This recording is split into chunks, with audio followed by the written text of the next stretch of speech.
கனமா இது பாத்தீங்களாடா இந்த 4 வார்த்தைக்கு டீரெலிக்டர் ரெக் ஜெட்சம் ஃப்ளோட்சம் என்ன மீனிங் என்ன?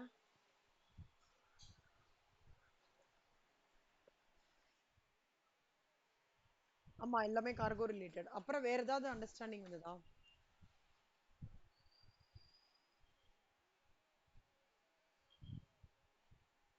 Super. Correct. Very good. Very good. அப்புறம் ரெக்குன்னா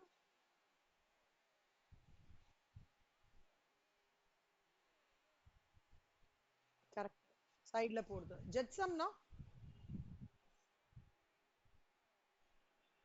இந்த நாயகன் படம் பார்த்திருக்கீங்களா? நாயகன் படம் பார்த்திருக்கீங்களா? கமல் படம். யாராவது நில்லா அதுவா நத்துமேல அந்த பாட்டை கேட்டிருக்கீங்களா? இல்ல. அதுல என்ன பண்ணுவாங்க தெரியுமாடா? ஆ வீடியோ பாருங்க. வீடியோ இந்த இந்த இந்த கான்டென்ட் ரிலேட்டடா மட்டும் பாருங்க. இது வருவாங்க. அந்த இன்ஸ்பெக்ஷன் வருவாங்கல்ல. அது என்ன சொல்லுவாங்க? கஸ்டம்ஸ்ல இருந்து இன்ஸ்பெக்ஷன் வருவாங்க. உடனே இவங்க ஆக்சுவலா வந்து அதுல வந்து ஒரு ஏதோ சம் இல்லீகல் கூட்ஸ் வந்து போட்டிருப்பாங்க இந்த ஷிப்ல. ஆனா என்ன பண்ணுவாங்கன்னா அந்த இன்ஸ்பெக்ஷன் வராங்கன்னு சொல்லிட்டு டகடகடகடன்னு எடுத்து அந்த கூட்ஸை வந்து உப்புன்னு நினைக்கிறேன், ஐ டோன்ட் ரிமெம்பர், உப்புல நல்லா கட்டி தண்ணிக்குள்ள போட்டுருவாங்க. அப்ப என்ன ஆகும்? ஷிப் வந்து லைட்டன் ஆகும்ல. goods are cast into the sea for lighting a ship to prevent from sinking. So மூழ்காம எடுக்கிறதுக்கு இது ஒரு டெக்னாலஜி பண்ணுவாங்க ஜெட்சம்.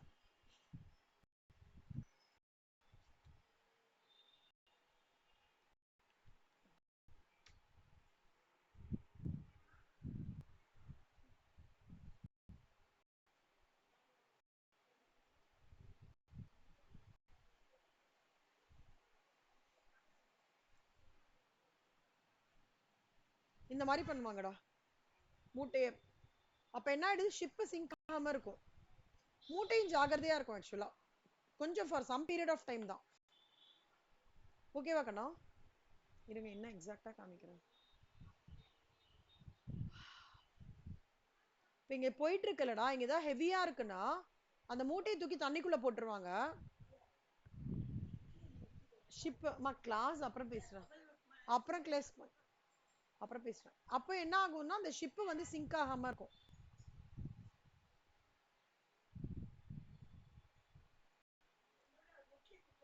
உங்களால விஷுவலைஸ் பண்ண முடியுதாடா சொல்றது?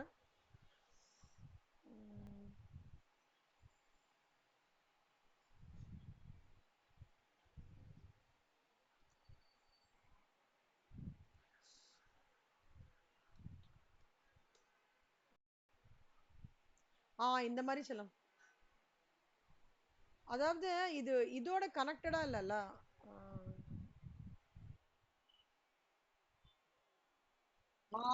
Correct. Titanic movie. Titanic movie வந்து ஆக்சுவலா இப்படி போயிட்டு இருக்குன்னு வச்சுக்கோங்க கண்ணா. ஹெவியா அதாவது இருக்கு, சிங்க் ஆக போறதுன்னா டக்குன்னு எடுத்து தண்ணியில போட்டுருவாங்க. அதுதான் வந்து ஜெட்சம். புரியுதாடா? இந்த மாதிரி போட்டுருவாங்க. ஃப்ளோட்சம்ன்றது என்னன்னா ஷிப் கூட்ஸ் வந்து ஷிப்ல இருந்தே வெளியில வந்துருது by some peril which continue to float on sea. இது ஃப்ளோட்சம். அதாவது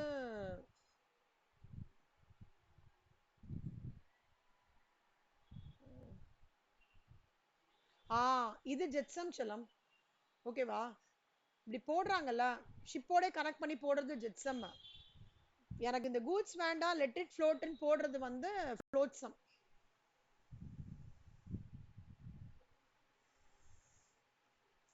இது வந்து எம்சிக்யூல கேட்பாங்க. நாலுல ஏதாவது எம்சிக்யூல வரும் பாசிபிலிட்டி இருக்கு. இந்த மாதிரிடா இதான் ஃப்ளோட்சம். புரிஞ்சுதாடா? இது பாருங்க ஃப்ளோட்சம்.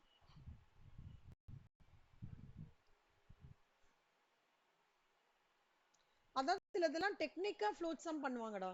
கண்டிப்பா அது கரை கிட்ட வந்துரும்னு சொல்லிட்டே பண்ணுவாங்க. சரியா?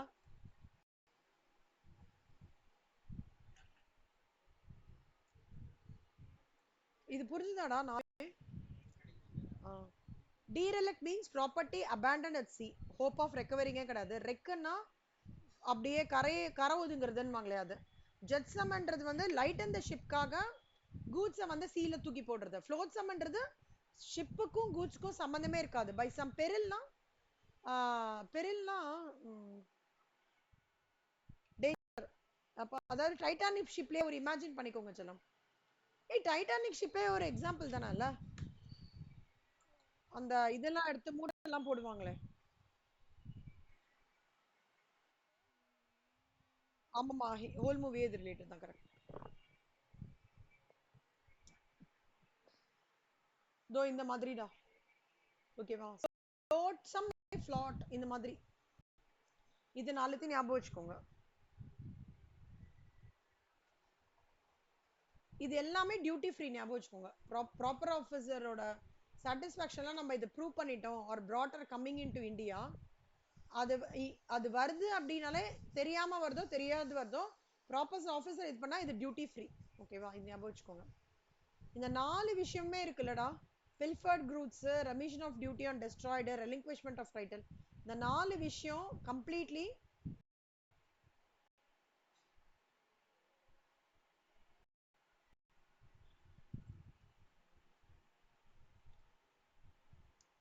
இது கம்ப்ளீட்லி நாட் டியூட்டி லிவியபிள். அதே மாதிரி இது டியூட்டி ஃப்ரீ.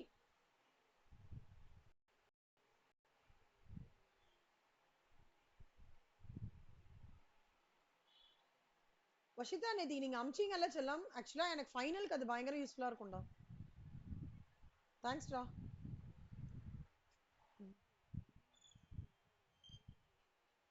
இன்னைக்கு யாரா வந்தாங்க? அவரே வந்தாரா? ஹரிபிரசாத். பட் பரவாயில்ல, நல்லா பண்றேன்.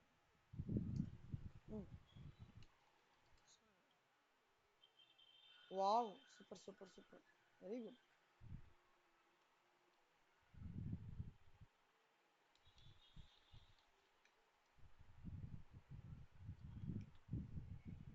ஓகேவா? இப்போ இப்போ இம்போர்ட்டட் கூட்ஸ் ஆர் பில்ஃபர்ட்னா என்ன அர்த்தம்? What do you mean by பில்ஃபர்ட்?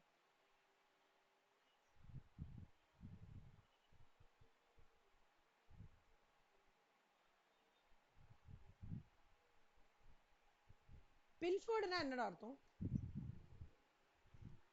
எங்க பில்ஃபர்ட்ன்ற வார்த்தை வேற எங்க படிச்சிருக்கோம் சொல்லுங்க மித்ரா, வஷிதா, அக்ஷயா. பில்ஃப்ரேஜ் பிரான்ச் அக்கவுண்டிங்கோட படிச்சிருப்பீங்க. பில்ஃப்ரேஜ்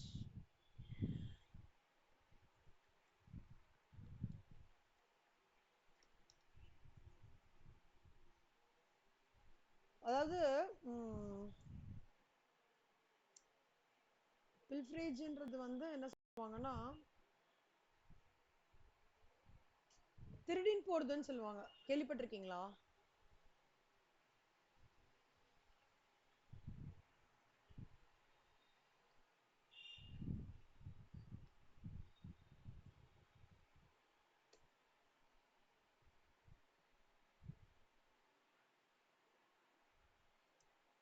திருடின் போறதுன்னு சொல்லுவாங்க. அதான் பில்ஃப்ரேஜ்ன்றது. ஓகே. பில்ஃபர்ட் கூட்ஸ். என்னமா பிரேக் ஆகுது அக்ஷயா? ஸ்டோலன். ஸ்டோலன் திருடின் போடுது. திருடு போட கூட்ஸ்லாம் இருக்கு பாத்தீங்களா? அதெல்லாம் வந்து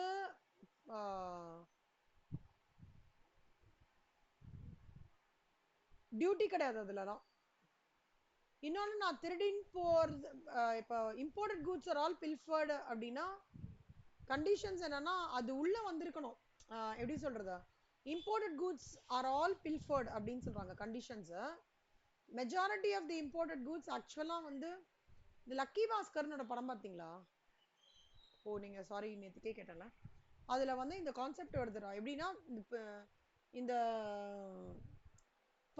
பார்ட்ஸ்ன்னு எழுதி டிவி எல்லாம் வந்து வெளிநாட்டுல இருந்து இங்க இறக்குவாங்க. ஆனா அதுக்குள்ள டிவி இருக்கும். ஆனா அந்த வந்து டப்பாக்கு மேல பார்ட்ஸ்ன்னு எழுதுவாங்க. அதெல்லாம் பில்ஃபர்டு குட்ஸ். புரியுதா? அதுக்கெல்லாம் டியூட்டி கிடையாது. ஓகேவா செல்லம்? நான் சொல்றது புரியுதா? எனக்கு சோனி டிவி வேணும்டா. நான் ஷிப் மூலமா அமுச்சு விடுன்னு சொன்னேன்னா அவன் எப்படி தெரியுமா அனுப்பி விடுவான் நம்மளுக்கு? டிவின்னு போட்டு அந்த டப்பா மேல எழுத மாட்டான், பார்ட்ஸ்ன்னு சொல்லிட்டு எழுதுவான். பார்ட்ஸுக்கு இது கிடையாது, டியூட்டி கிடையாது. ஓகேவா? அது மாதிரி போட்டு அனுப்பிச்சுடுவான். அப்பனா என்ன அர்த்தம்னா எனக்கு அந்த மாதிரி இதுக்கு பில்ஃபர்ட், அது வந்து ஒரு பில்ஃபர்ட் குட் ஆக்சுவலா. உள்ள எடுத்து ஸ்க்ரூட்டனி பார்த்தாங்கன்னா பண்ணா, ஆனா இப்பதான் கஸ்டம்ஸ்ல எல்லாரும் லஞ்சம் வாங்குறாங்கல்ல, அதனால யாருமே பார்க்க மாட்டாங்க. ஸோ ஞாபகம் வச்சுக்கோங்க கண்ணா, பில்ஃபர்ட் கூட்ஸ்க்கு நோ டியூட்டி, டேமேஜ் கூட்ஸ்க்கு வந்து கம்மியான டியூட்டி. ரிலிங்க்விஷ்மெண்ட் ஆஃப் டைட்டில், டைட்டில் ஏதாவது இஷ்யூஸ் இருந்தது அந்த மாதிரி இருக்கிறது ப்ராப்ளம். ரெமிஷன் ஆஃப் டியூட்டினா நான் கீழே சொல்றேன் பாருங்க ஒன்னொன்னா. Pilfer means to steal something typically of small value and small quantity. Petty theft.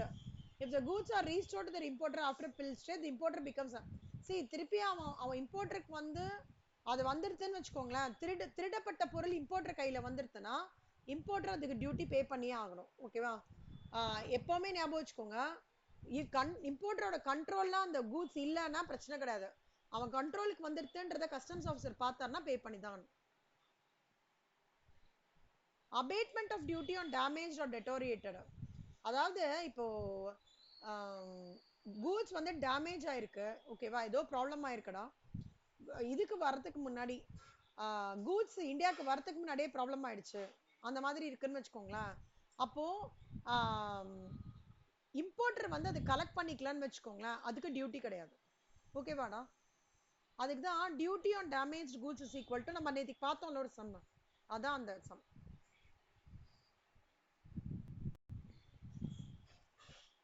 ரெலிங்க்விஷ்னா என்ன அர்த்தம்னா to withdraw from or to abandon.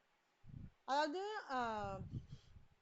இப்போ வந்து give up anything or seized அப்படின்னா என்ன அர்த்தம்னா owner of an any imported goods may before an order for clearance of the goods for home consumption or an order for permitting the deposit of goods in a warehouse. relinquish his title அப்படின்றது என்னன்னா withdraw பண்ணிக்கலாம் title to the goods. And நான் இம்போர்ட்டரே இல்லைன்னு prove பண்ணிட்டான்னு வச்சுக்கோடா, அவன் பேவே பண்ண வேண்டாம். அதுதான் வந்து relinquishment. அது ஞாபகம் வச்சுக்கோங்க. pilferageனா stealing in small quantities. ஓகேவா?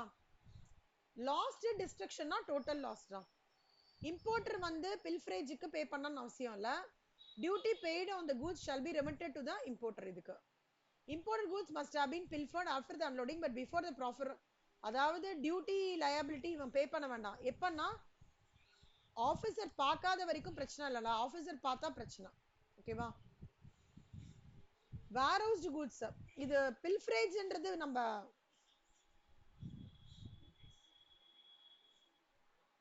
warehousingனா என்ன அர்த்தம்னா ஸ்டோரேஜ் உள்ள போட்டிருக்காங்கலடா, அதாவது கூட்ஸ் போர்ட்டுக்கு வருதுடா, நல்லா பாத்துக்கோங்க. போர்ட்ல இருந்து அந்த கன்சர்ன் பர்சன் வரல, என்ன வேர்ஹவுஸ்க்கு போட்டிருக்காங்க. வேர்ஹவுஸ்ல வந்து திருடு போயிடுத்துனா பில்ஃபரேஜ்ன்ற கான்செப்ட்லயே அது வராதுன்றாங்க. புரியுதா? புரியுதாடா? இந்த வேர்ஹவுஸ் கூட்ஸ்க்கும் பில்ஃபரேஜ்க்கும் கனெக்ட்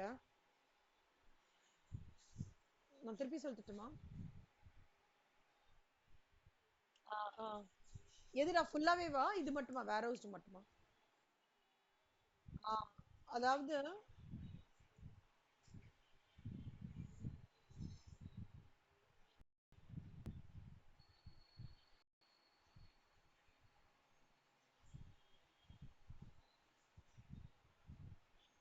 இது கூட்ஸ் வருதுடா, ஓகேவா, இங்கதான் வந்து போர்ட், இது வந்து இப்ப இங்க ரீச் ஆகுது, ஆள் இல்ல, யாருமே இல்ல அதை கலெக்ட் பண்ணிக்கிறதுக்கு. உடனே இவன் எடுத்து இந்த வேர்ஹவுஸ் இருக்கும்ல பெருசா, அதுல வந்து இதை எடுத்துன்னு வந்து தூக்கி போட்டுறாங்க. இங்க வேர்ஹவுஸ்ல இது திருடு போயிடுதுன்னு வச்சுக்கோங்களேன், அப்போ இந்த பில்ஃபரேஜ்ன்ற கான்செப்டே இங்க வராதுன்றாங்க. புரியுதா? ஆள் இல்லடா, யாருமே ஆள் இல்ல இது எடுக்கிறதுக்கு. ஒரு மாதிரி யார் ஓனர்னே தெரியல, அவன் எடுத்து உடனே வேர்ஹவுஸ்ல போட்டுருவானா? இந்த வேர்ஹவுஸ்ல இது தெஃப்ட் ஆயிடுதுன்னு வச்சுக்கோங்களேன், இத இந்த கான்செப்ட வந்து பில்ஃபரேஜ்னு சொல்ல மாட்டாங்க கஸ்டம்ஸ்லன்னு சொல்றோம். புரியுதா? திருப்பி சொல்லட்டுமா?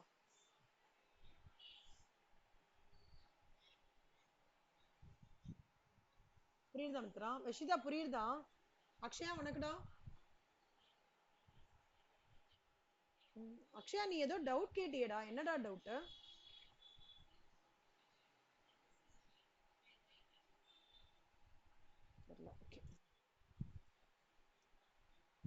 So provision is applicable, அதாவது loss or destruction of goods ன்றது வந்து total loss ஏதாவது இதுனா இந்த provision, அதாவது 23 subsection 1க்கு warehoused goods கான provision கனெக்ட் இருக்குன்னு சொல்றாங்க. இங்க pilferageக்கு இது applicable பண்ண முடியாது. goods are pilfered after warehousing னா section 13ல இருக்கிற எந்த provisions applicable ஆகாது அப்படின்னு சொல்றாங்க. ஓகேவா? burden to prove, இங்க வந்து pilferage திருடு போயிடுதுன்றது burdenலாம் கிடையாது. importer வந்து ப்ரூவ் பண்ணலாம் அவசியம் இல்லை. ஆனா இங்க என்ன burden வந்து is cast on the importer to satisfy. அவன் சொல்லணும்ப்பா நான் imported goods எடுத்துன்னு வந்தேன், அது வேர் ஹவுஸ்ல அந்த டைம்ல என்னால எடுக்க முடியல, நீங்க வேர் ஹவுஸ்க்கு போட்டீங்க, ஆனா அங்கேருந்து வந்து லாஸ்டா எடுத்துன்றதை இவன் ப்ரூவ் பண்ணியே ஆகணும். யாரு? இம்போர்ட்டர் ப்ரூவ் பண்ணியே ஆகணும். திருடு போன பொருளுக்கு என்னடா நான் ப்ரூவ் பண்ணோம், வந்தா வருது வராட்ட போகுது. ஆக்சுவலா நிறைய பேர் லக்கி பாஸ்கர்னு ஒரு படம் பாருங்கடா. அதுல எப்படி வந்து கூட்ஸ் எல்லாம் வந்து போர்ட்டுக்கு வர கூட்ஸ் எல்லாம் எப்படி வந்து கம்மி விலைக்கு கஸ்டமர்ஸ்க்கு போறது, எப்படி எடுக்கிறாங்கன்ற அந்த ஸ்டோரி வருது. அதுல ஒரு ஒரு ஒரு 5-10 மினிட்ஸ் வருது, அது பாருங்க. அதுல இந்த பில்ஃபரேஜ் ஆஃப் கூட்ஸ் பத்தி சொல்லியிருக்காங்க.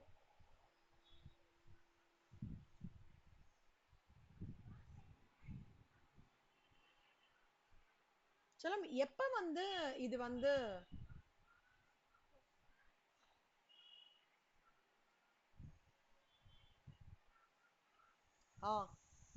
denaturing and mutilation of goods.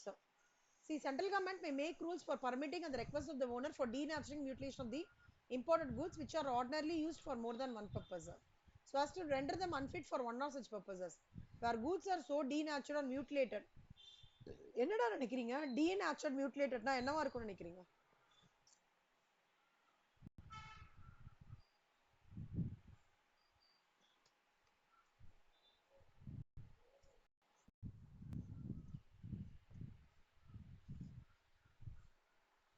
அப்படின்னா என்னவா இருக்கும்டா?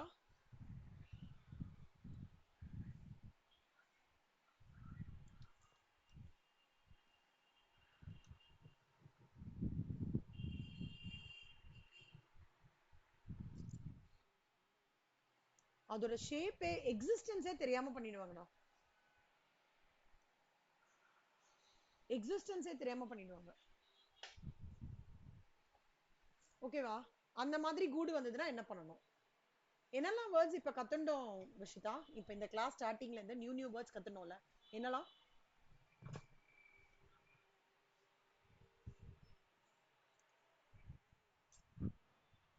Very good. அப்புறம்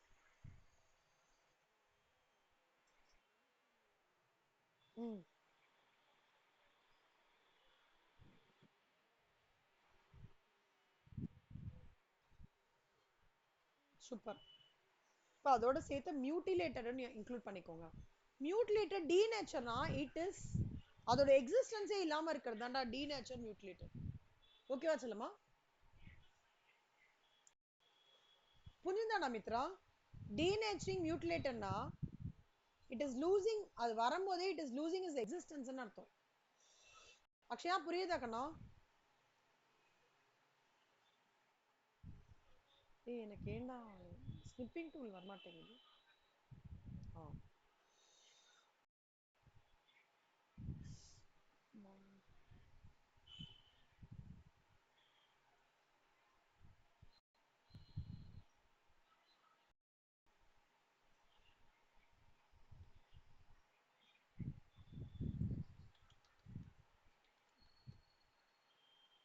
ஏதாவது புது டெர்மினாலஜி புரியலன்னா சொல்லுங்கண்ணா.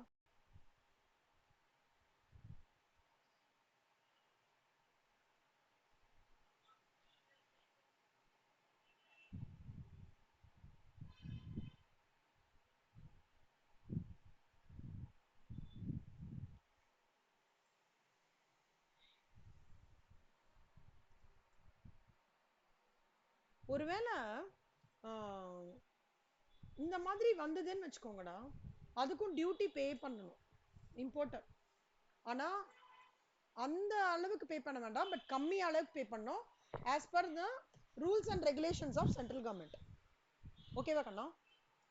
C power to make rules for denaturing. இந்த சென்டென்ஸ் படிங்க அப்படியே Akshaya. Akshaya power to make rules அப்படியே படிங்க சொல்லுங்க.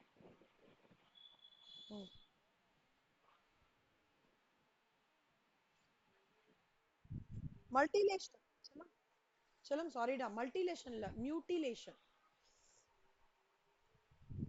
மியூட்டிலேஷன் சொல்ல மாதிரி மியூட்டிலேஷன்ரா. டீநேச்சுரிங் ஆர் மியூட்டிலேஷன். பரவாயில்ல பரவாயில்ல.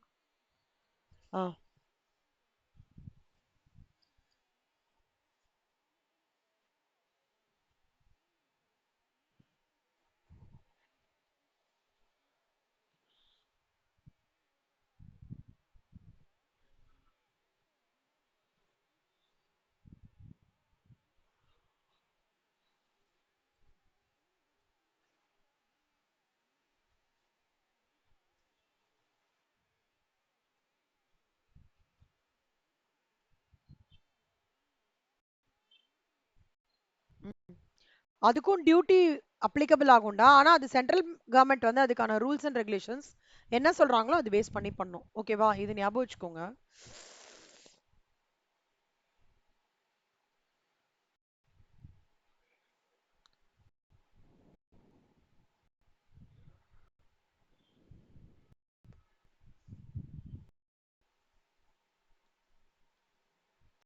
அப்புறம் power to grant exemption from duty. இங்க பாருக்கணுமா, சென்ட்ரல் கவர்மெண்ட் வந்து ஒஃபிஷியல் கெசட்ல பை மீன்ஸ் ஆஃப் நோட்டிபிகேஷன், ஓகேவா, இந்த கூட்ஸ்லாம் வேண்டான்னு சொன்னாங்கன்னா அது எக்ஸம்ட். ஏன்னா சென்ட்ரல் கவர்மெண்ட்டுக்கு அவ்வளவு பவர் இருக்கு. அதே மாதிரி ஒரு special order, central government by means of any special order it declares that the payment of duty need not be levied on particular type of goods of an exceptional nature நாலும் exemption. ஓகேவா? இது ரெண்டும் ஞாபகம் வச்சுக்கோங்க.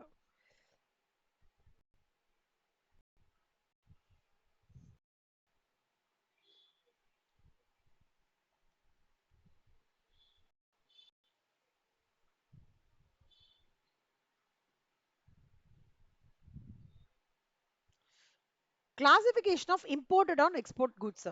Import export goods are required to be assessed to duty, which may include an assessment of nil duty. For this purpose, it is necessary to know classification of goods. Classification of goods na nomenclature சொல்லுவாங்க கண்ணா. ஓகேவா? இப்ப வந்து iron rod example சொல்றேன், இல்ல TV, இல்ல வந்து ஏதாவது plastic, இல்ல ரப்பர் மெட்டீரியல், இந்த மாதிரி இருக்கிறதுக்கு என்னென்னன்றத ஒரு பெரிய லிஸ்ட் வச்சிருக்காங்க. அந்த கிளாசிபிகேஷன் பேஸ் பண்ணி தான் சென்ட்ரல் கவர்மெண்ட் இந்த ரேட் ஆஃப் டியூட்டி ஃபிக்ஸ் பண்ணுவாங்க. அது ஒண்ணு. அதே மாதிரி கரெக்ட் கிளாசிபிகேஷன்னா ஃபர்ஸ்ட் ரேட் ஆஃப் டியூட்டி பார்க்கணும். இன்னொன்னு அதோட டாரிஃப் ஹெட்டிங் எப்படி, with reference to tariff heading sub headings வந்து கரெக்டா பண்ணணும். ஒருவேளை வந்து கிளாசிபிகேஷன் தப்பா எடுத்துனா எங்கடா அஃபெக்ட் ஆகும்? அது சென்ட்ரல் கவர்மெண்ட்டுக்கு தான் ரெவென்யூ லாஸ். ஓகே. அதே மாதிரி அதுல ஆன்டி டம்பிங் டியூட்டி இருக்கா, சேஃப்கார்ட் டியூட்டி இருக்கலாம் பார்க்கணும். இந்த ஆன்டி டம்பிங் டியூட்டி, சேஃப்கார்ட் டியூட்டிலாம் பின்னாடி வருது என்னன்றது. ஓகேவா? ஸோ இதுக்கு தான் கிளாசிபிகேஷன் இம்பார்ட்டன்ட்.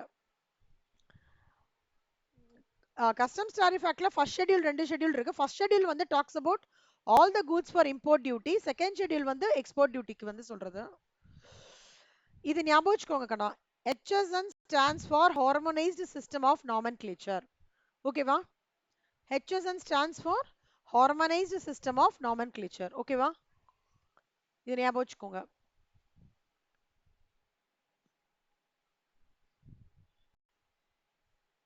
இது வரைக்கும் ஏதாவது டவுட்டாடா? வஷிதா, மித்ரா, அக்ஷயா சொல்லுமா. நாமென்க்ளேச்சர்னா நம்ம பயாலஜில படிப்போம் தெரியுமாடா? அது என்னது, ஹோமோசப்பியன்ஸ். பயாலஜில ஏதாவது ஒரு பிளான்ட் சொல்லுங்களேன். பீன்ஸ், பீன்ஸோட நாமென்க்ளேச்சர் இன் இங்கிலீஷ்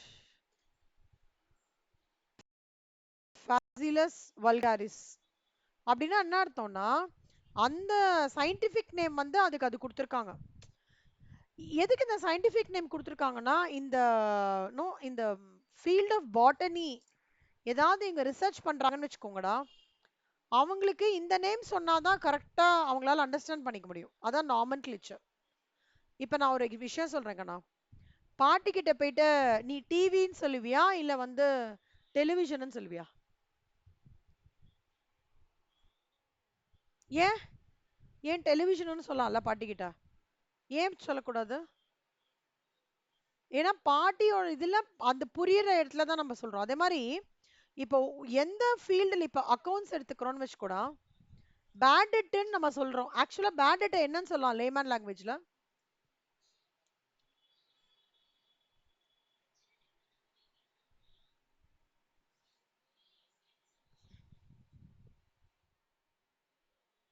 அன்ரெக்கவர்ட் மணின்னு கூட சொல்லலாம்ல, கரெக்டா? அன்ரெக்கவர்ட் டெட் சொல்லலாம் லேமன் லாங்குவேஜ். ஏன் நம்ம பேட் டெட்னு சொல்றோம்? It's an accounting terminology. அந்த மாதிரிக்குன்னா இந்த நாமன்கிளேச்சர் வந்து ஒரு இப்போ இட்ஸ் டாக்ஸ்னா இட்ஸ் a different nomenclature. ஒரு செட் ஆஃப் டெர்மினாலஜிஸ் யூஸ் பண்றோம், கரெக்டா? இப்போ நீங்க வந்து இந்த டீரெலிக்ட் அதெல்லாம் ஆக்சுவலா டீரெலிக்ட வந்து ஜெட்சம் அதுக்கெல்லாம் வந்து ஒரு ஒரு வேர்டு இவ்வளோ பெரிய சென்டென்ஸ் ஒரே ஒரு வேர்டு. ஏன் அவ்வளோ பெரிய சென்டென்ஸை ஒரே வேர்டில் இன்க்ளூட் பண்றாங்க? அந்த மாதிரி ஒரு ஒரு ஃபீல்ட் ஆஃப் இதுல சயின்ஸ்ல வந்து இந்த பீன்ஸ்ன்றத ஃபெசிலிஸ் வல்காரிசம்ஸ் சொல்றாங்க. இதுவே வேற ஒரு இதுல அக்கவுண்ட்ஸ்ல வந்து பேட் டெட்ஸ்ன்னு சொல்றோம். ஆனா அது அன்ரெக்கவரபிள் மணின்றது லேமன் லாங்குவேஜ். இந்த மாதிரி அந்தந்த ஃபீல்டுக்கு ரீடிஃபைன் பண்ணி சொல்றது தான் நார்மன்கிளேச்சர்னு சொல்றோம் சொல்லுமா. ஓகே, அப்ப என்ன பண்ணிருக்காங்கன்னா வேர்ல்டுக்கு ஃபுல்லா புரியுற மாதிரி, ஓகேவா, வேர்ல்டுக்கு ஃபுல்லா புரியுற மாதிரி இங்க வந்து ஒரு ஒரு நார்மன்கிளேச்சர் ஒரு சிஸ்டம் எடுத்துட்டு வரும்போது என்ன ஆயிடுறதுன்னா இந்த வேர்ல்டு கஸ்டம்ஸ் ஆர்கனைசேஷன் தான் இது எல்லா வேர்ல்டையும் வந்து வேர்ல்டுக்குமே புரியுற மாதிரி பண்ணும்போது என்ன ஆயிடுறதுன்னா அது it reaches the people very easily அப்படின்றது தான் இதோட பாயிண்ட். அதுதான் ஹார்மோனைஸ்டு சிஸ்டம் ஆஃப் நாமன்கிளேச்சர்னா basically it is a type of no arrangement which has been made to understand a particular good in a common parlance. புரியுதா?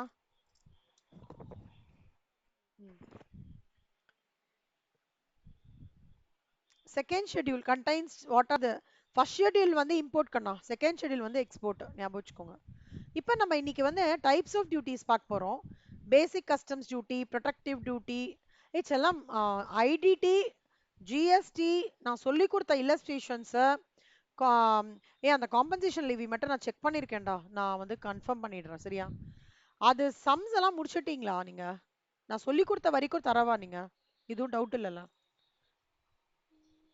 அந்த இதை தவிர compensation Livy Livy ITC இதை தவிர ஏதாவது டவுட் இருக்கா?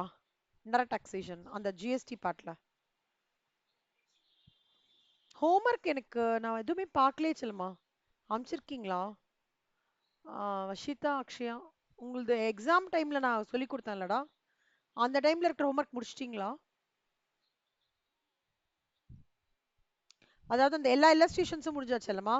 அந்த கல்யாண மண்டபம் 1000 ரூபாய்க்குள்ள எல்லாமே முடிச்சிட்டீங்க, அனுப்பிச்சிட்டீங்க. Good, very good. வஷிதா நீங்க கண்ணா?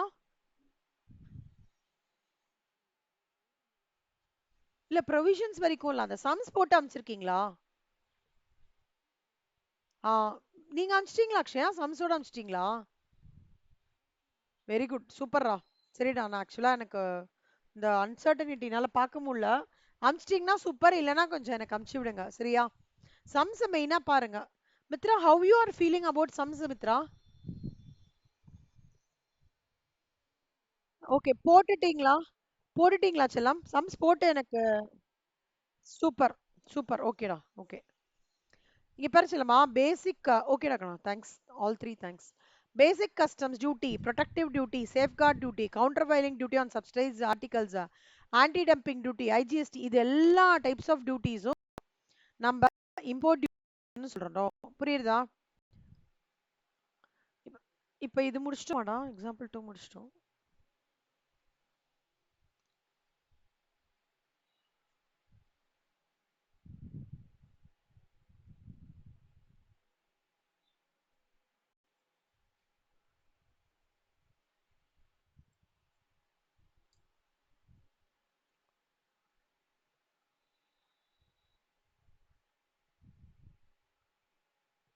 ஆ சி ஜிஎஸ்டி படி என்னன்னா காம்பன்சேஷன் செஸ் வந்து இந்த லக்ஸுரி ப்ராடக்ட்ஸ்லலாம் கொடுப்பாங்கடா. High and cars and pan masala. Pan masala ஏன்னா it's not good for health. Tobacco aerated ட்ரிங்க்ஸ்னா என்னடா அர்த்தம்? ஆ பொவன்டோ கூட இப்போ வந்துச்சுன்னு நினைக்கிறேன். அதில் தான் இருக்கு, எரேட்டட் ட்ரிங்க்ல தான் இருக்கு. For a period of 5 years in order to compensate states for the loss of revenue. எந்த ஒரு ஆர்டிக்கல் இம்போர்ட் ஆகி உள்ள வருதோ அதுக்கு கண்டிப்பா goods and services tax compensation cess வந்து சார்ஜ் பண்ணியே ஆகணும். ஓகேவா? அப்புறம் இது ஞாபகம் வச்சுக்கோங்க.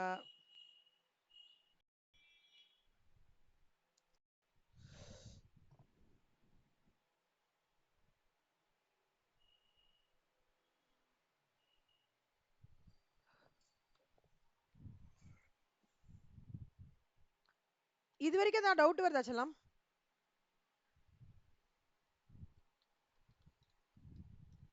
இது வரைக்கும் தான் டவுட்டாடா? சொல்லுங்க கண்ணா. சொல்லுமா சொல்லுமா சொல்லுமா.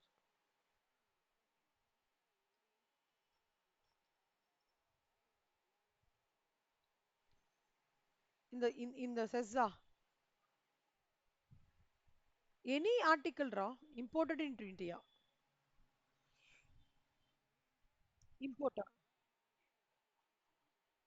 ஆமா இம்போர்ட்டட் ஆகும்போது கண்டிப்பா ஜிஎஸ்டி டாக்ஸ் காம்பன்சேஷன்ஸ் கண்டிப்பா வரும். ம்.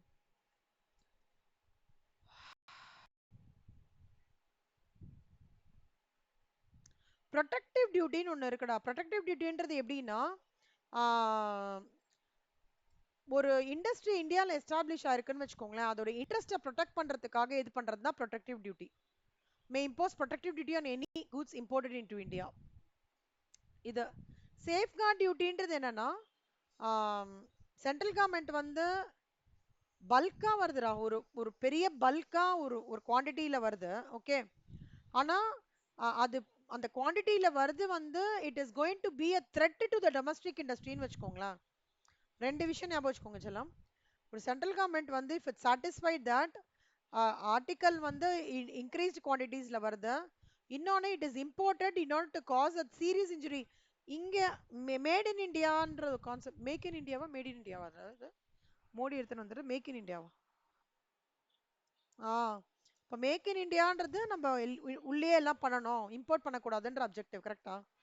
ஸோ ஏதாவது ஒரு ஆர்டிக்கல் வந்து நம்மளோட டொமஸ்டிக் இண்டஸ்ட்ரியை த்ரெட்டன் பண்ற அந்த மாதிரி என்னடா இண்டஸ்ட்ரி இப்போ ரீசெண்டா ஒன்று வந்திருக்கு, என்னன்னு சொல்லுங்க. த்ரெட்டன் பண்ற மாதிரி.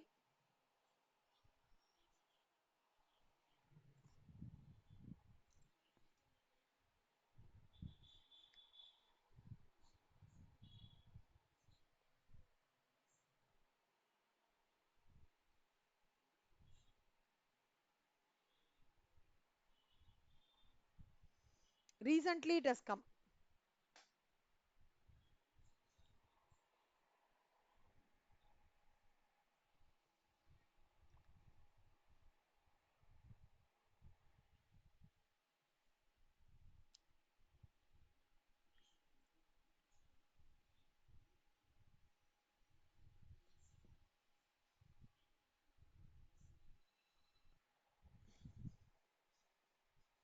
ஐடியா வருதா?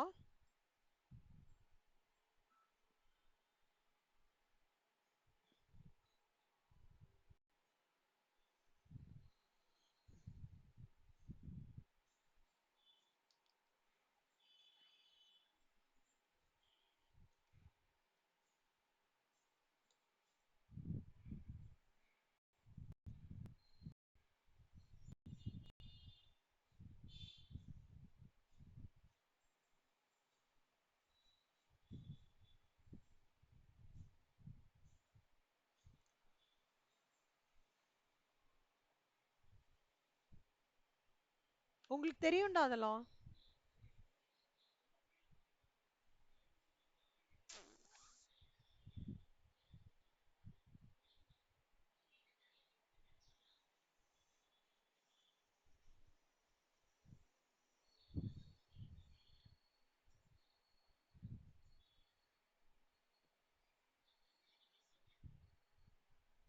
யோசிங்க.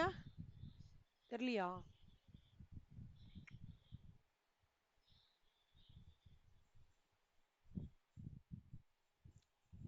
இந்த காஸ்மெட்டிக்ஸ்ல ஒரு டைப் ஆஃப் ஒரு தெரியல, இது உங்களுக்கு தெரிஞ்சிருக்குமான்னு எனக்கு தெரியல. ஒரு டைப் ஆஃப்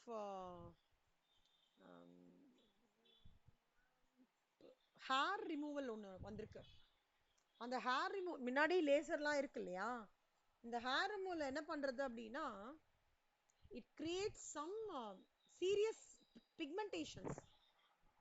இப்போ நம்ம த்ரெட்டிங்லாம் பண்ணிக்கிறாங்க இல்லையா, அந்த த்ரெட்டிங்லாம் இப்போ பண்ணவே வேண்டாம்.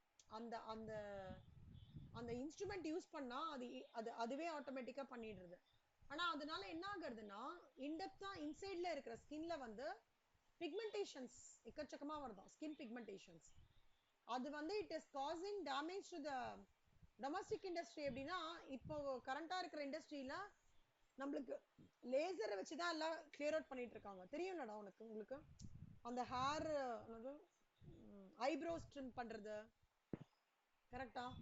அப்புறம் தே ஆர் டூயிங் தட், அது என்ன சொல்லுவாங்க, ஐப்ரோஸ் ட்ரிம்மிங். இந்த அன்வான்ட் ஹேர்லாம் எடுக்கிறாங்கல்ல, அதுக்கு அந்த க்ரீம்லாம் யூஸ் பண்றாங்கல்ல ஆக்சுவலா, வேக்சிங். அது வந்து இந்தியால already there are few creams available in our India. ஆனா இந்த மிஷின் இருக்குல்ல, which has been I think it's imported from China. இப்போ என்ன பண்றாங்க, எவ்ரி ஆல் லேடிஸ் வந்து started purchasing it, and the self trimming ன்னு சொல்றாங்க, they do it. அது it is causing serious pigmentation issues.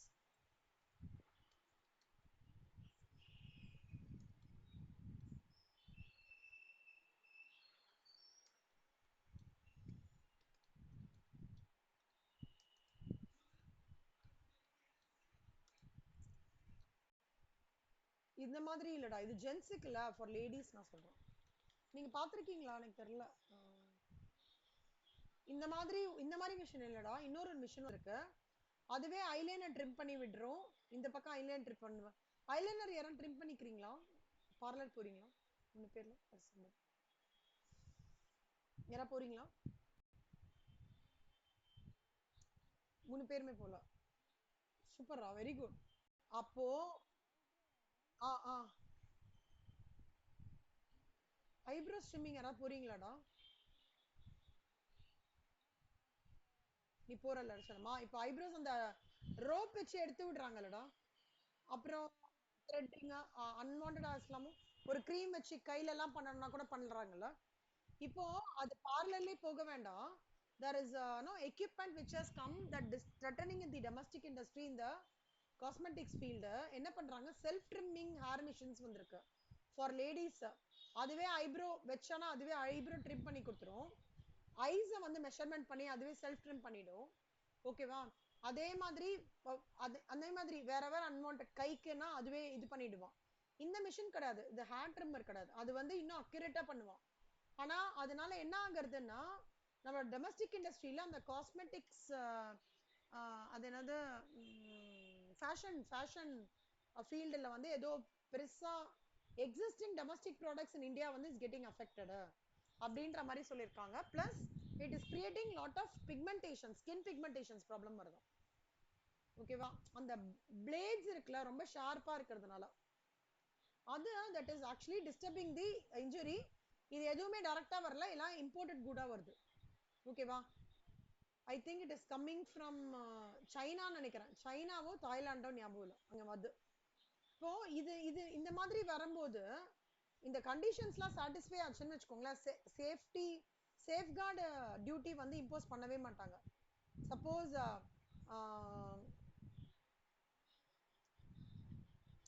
Article வந்து ஒரு ஒரு டெவலப்பிங் கண்ட்ரிலேருந்து வருதுன்னு வச்சுக்கோங்கன்னா, அப்போ share of imports of that article from the country does not exceed 3% of the total inputs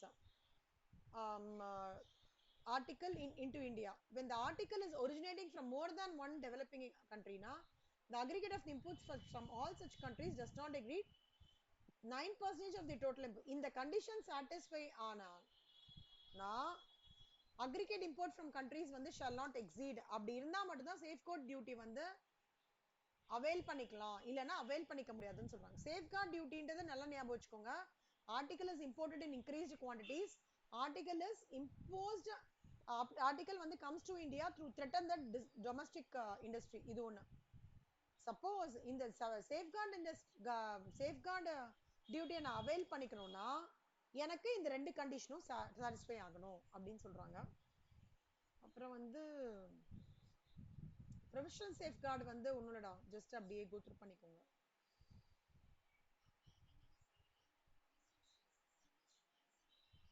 developing கண்ட்ரினா என்ன அர்த்தம்னா it is basically a country notified by central government in the official gazette. இது ஞாபகம் வச்சுக்கோங்க சொல்லலாம்.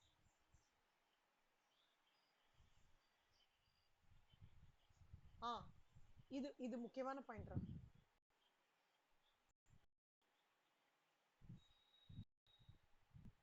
Safeguard duty இல்ல professional வந்து articles imported by 100% export oriented undertaking இருக்கு. அதாவது செஸ் ஜோன்ஸ் இருக்குல்லடா, அவங்க மூலமா அது வந்தது அப்படின்னா அப்ப அந்த சேஃப்கார்ட் டியூட்டி அப்ளிகபிள் கிடையாது. ஓகேவா?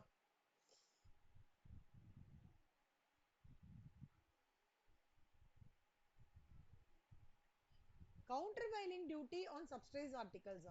so countervailing duty on subsidized articles ன்றது வந்து என்னன்னா, ஆர்டிகல் வந்து அது 4 கண்டிஷன் இருக்குடா. ஆர்டிகல் வந்து இம்போர்ட் இந்தியாக்குள்ள வரணும். அந்த இம்போர்ட் பண்றதுனால இந்தியால வந்து ப்ரொடக்ஷன்ல ரிசல்ட் ஆகணும் அது. ஓகேவா? அதே மாதிரி ஆன் சப்சிடைஸ் ஆர்டிகல்ஸ்க்கு வந்து ஒரு லிஸ்ட் இருக்கு செல்லம், ஆனா இங்க கொடுக்கல, அதனால நம்ம ரொம்ப கஷ்டம்லாம் பட வேண்டாம். ரெண்டு விஷயம் ஞாபகம் வச்சுக்கோங்க. கவுண்டர்வேலிங் டியூட்டி வந்து ஆன் சப்சிடைஸ் ஆர்டிகல்ஸ் அப்படின்றது வந்து ரெண்டு விஷயம். அந்த ஆர்டிகல் இந்தியால இம்போர்ட் ஆயிருக்கணும். அந்த இந்தியால இம்போர்ட் பண்ற ஆர்டிகல் வந்து ஒரு ப்ரொடக்ஷன்லயும் ஒரு மேனுஃபேக்சரிங் ப்ராப்பர் மேனுஃபேக்சரிங் பிளேஸ்ல இருந்து அந்த கண்ட்ரில இருந்து இங்க வந்துட்டு இங்கேயும் ப்ரொடக்ஷன்ல வந்து ரிசல்ட் ஆயிருக்கணும். அது anti dumping duty. Anti dumping டியூட்டினா என்னன்னு சொல்றாங்க. டம்பிங்னா என்ன தெரியுமாடா? டம்பிங் அப்படின்னா என்ன அர்த்தம்னா, it is said to occur when the goods are exported by a country to another country at a price lower than its normal value. அதாவது நான் இருக்கேன்டா, இந்தியா இருக்காங்கடா, சைனா இருக்காடா, சைனா வந்து இந்தியா வந்து சைனாக்கு வந்து அந்த நார்மல் வேல்யூவை விட கம்மி ரேட்ல எக்ஸ்போர்ட் பண்றாங்கன்னா அதுக்கு பேர் டம்பிங். சரியா? இது வந்து from the international trade point of view unfair trade ப்ராக்டிஸ்ன்னு சொல்லுவாங்க டம்பிங்ன்றது.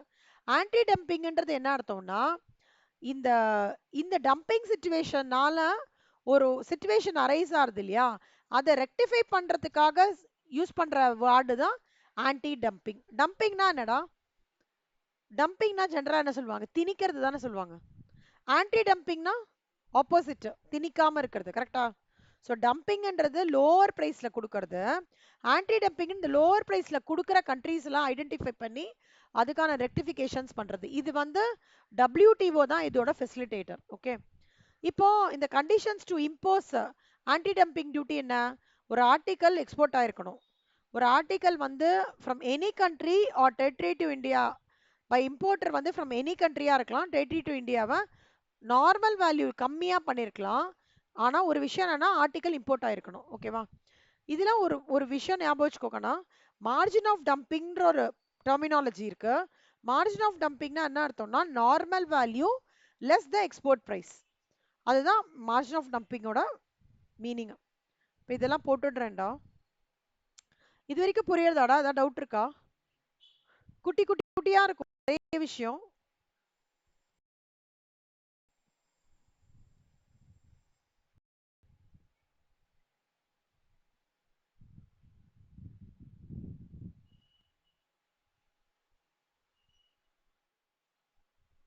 யாரா போயிட்டா? யாராவது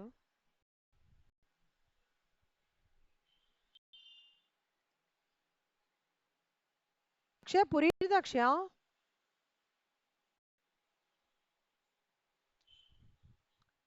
வஷிதா உங்களுக்கு என்னமா? Mitra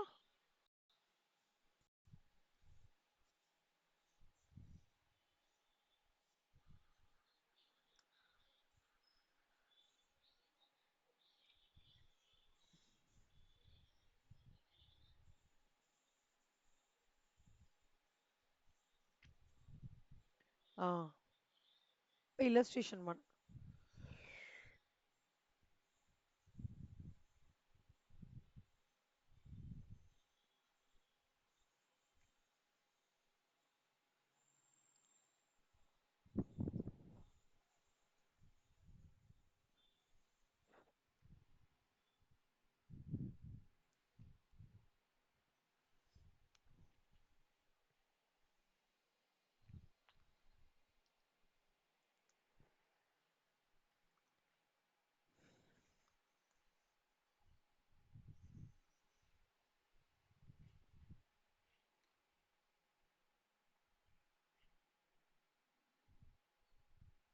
Mita, tell me any goods, 5 goods exempted from GST.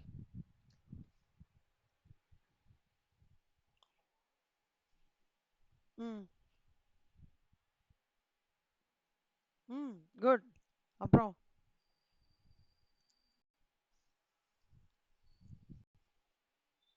ம் வெரி குட் சூப்பரா ஓகே ஓகே சூப்பர்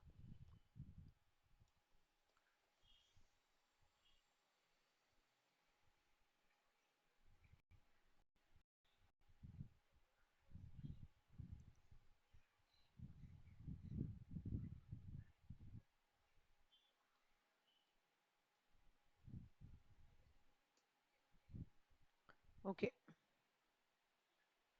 ஸோ பாருங்க கண்ணா illustration 1 a commodity import பண்றாங்கடா from a country okay by a notification issued by central government assessable value for basic customs duty எவ்வளோ 12,62,500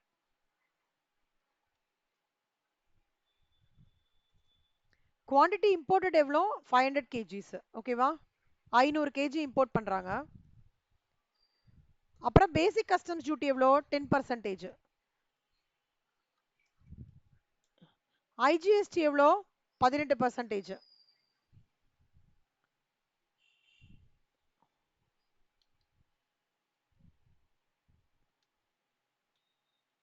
As per the notification, anti-dumping duty will be equal to the difference between the cost of commodity calculated at the rate of ஒரு US dollar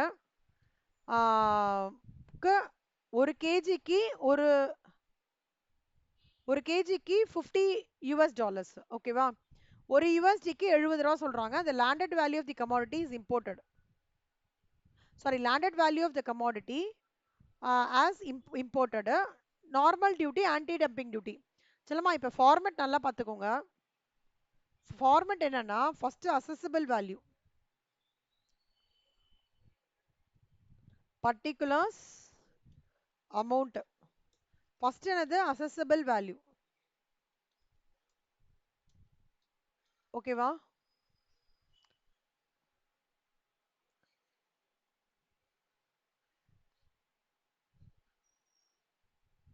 அசஸபிள் value என்ன 12,62,500 அப்புறம் பேசிக் customs duty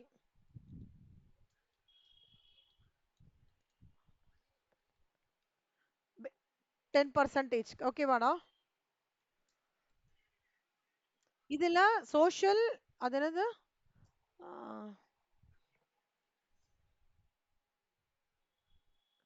social welfare surcharge sorry so social welfare surcharge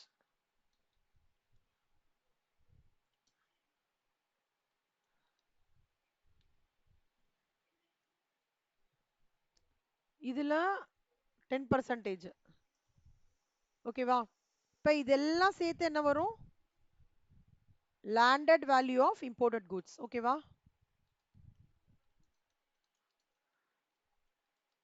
ஓகேவாடா இப்போ அவங்க என்ன சொல்றாங்கன்னா anti dumping notification என்ன சொல்றான் ஒரு கேஜிக்கு 50 US டாலர்ஸ்டா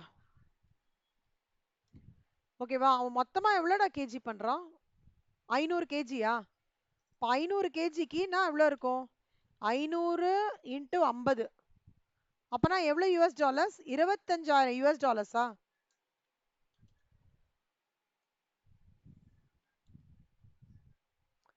இப்போ எக்ஸ்சேஞ்ச் ரேட் என்ன சொல்றான்டா ஒரு யூஎஸ்டிக்கு ஐஎன்ஆர் எவ்வளோ 70 ரூபாயா அப்போ 25,000 யூஎஸ்டிக்கு எவ்வளோடா வரும் மித்ரா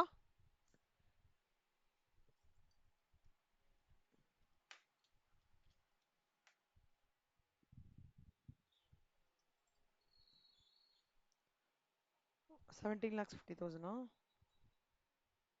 கரெக்ட் 25,000 இன்டூ 70 இது ஐஎன்ஆர் கரெக்டா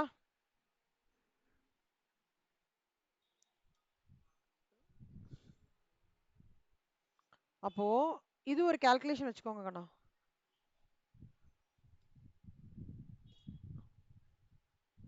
ஸோ இப்போ பார்த்துக்கோங்க நல்லா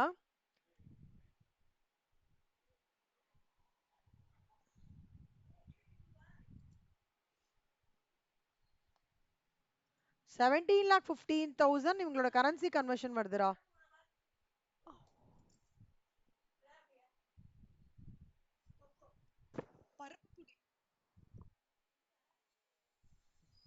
பருப்பு புடி என்னம்மா செல்லம்?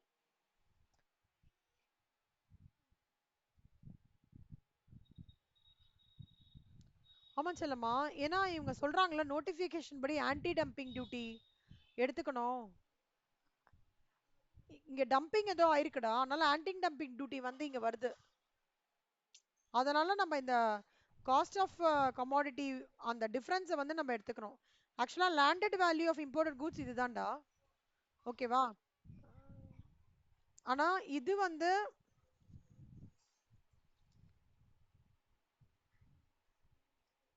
இது வந்து நம்மளோட இது எவ்வளவு வருது பாருங்க. மார்க்கெட் வேல்யூ எவ்வளோ அதோடது? 17,50,000. அப்போ நீங்க நல்லா பாத்துக்கோங்க கண்ணா. அப்ப ஆன்டி டம்பிங் டியூட்டி எவ்வளவு வந்திருக்கும்?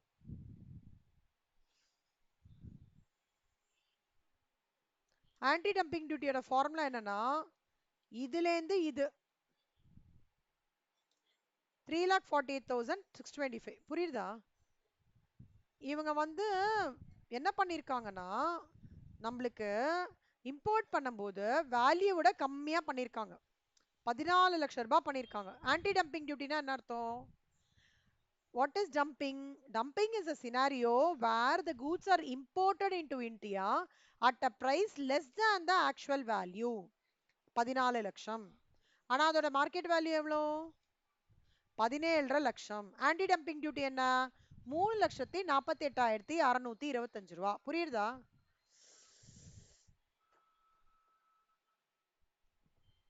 புரியுதா? கம்பாரிசன் புரியுதா கண்ணா? இது ஒரு பக்கம் கண்ணா. இது லேண்டட் வேல்யூ. இங்க என்ன பண்றோம் நம்ம? மார்க்கெட் வேல்யூ கண்டுபிடிக்கிறோமா? இப்போ மார்க்கெட் வேல்யூ இப்போ என்ன பண்றோம்னா, இது market value versus your landed value பண்ணினோம்னா, லேண்டட் வேல்யூ ரொம்ப கம்மியா இருக்கு. இந்த சினாரியோ தான் ஆன்டி டம்பிங் டியூட்டிக்கு it rising to that anti dumping duty calculate பண்ணணும்ன்ற தி சினாரியோ ட்ரிகர்ஸ்.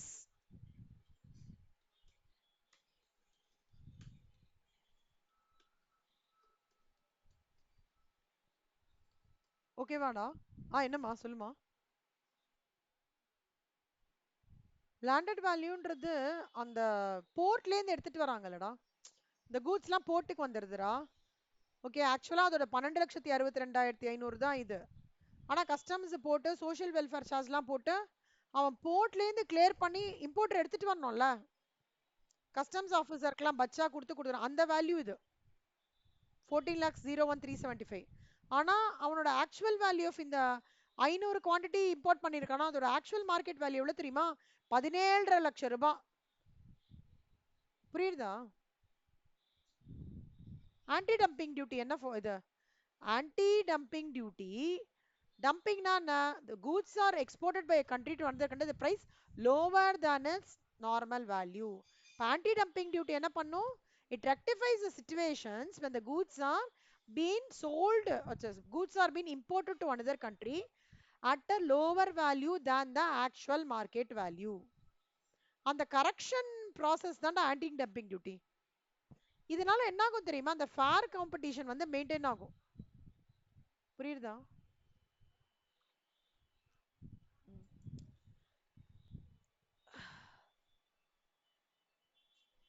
இப்போ margin of dumping is equal to normal value less export price. அது அந்த எக்ஸ்போர்ட் இதில் வரும் quantum of anti dumping.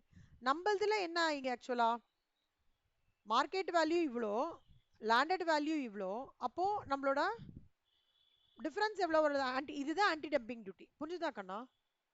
Mitra புரியுதா? ம்.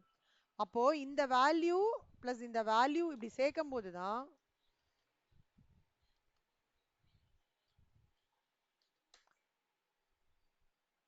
இப்படி சேர்க்கும் போது தான் என்ன ஆகுறதுன்னா, இந்த வேல்யூ தான் அகைன் ஒன்றும் இல்லை, இதுவும் 17,50,000 இருக்கு இல்லையா இந்த வேல்யூ.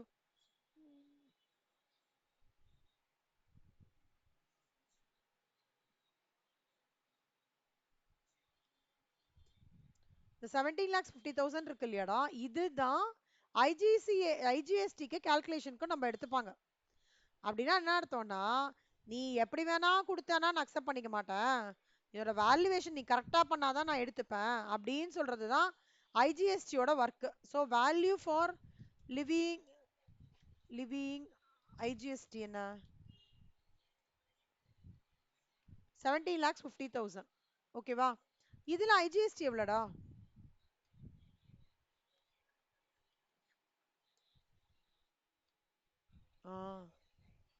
ஸோ இதுல 18% போட்டிங்கன்னா 3,15,000 ரூபாடா. ஸோ கஸ்டம்ஸ் டோட்டல் கஸ்டம்ஸ் என்ன பேயபிள்?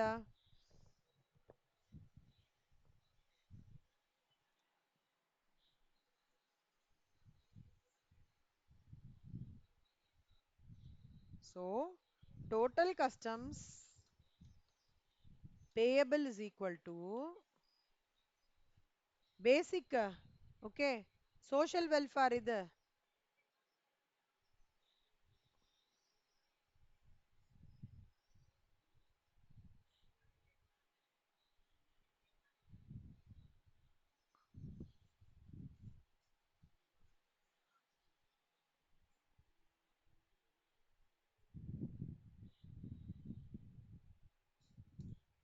8,02,500. இதுல எதெல்லாம் சேர்த்திருக்கேன்?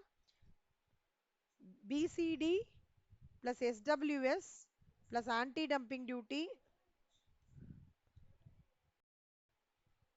plus IGST. புரியுதா கண்ணா? புரியுதா? திருப்பி சொல்லட்டுமா?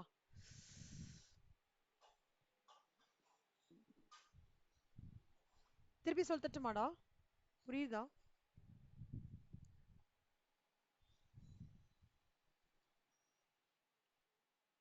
இன்னொரு டைம் எக்ஸ்பிளைன் பண்ணா? ஓகே. வஷிதா உங்களுக்கு புரிஞ்சுதா வஷிதா? இன்னொரு டைம் எக்ஸ்பிளைன் பண்றேன்.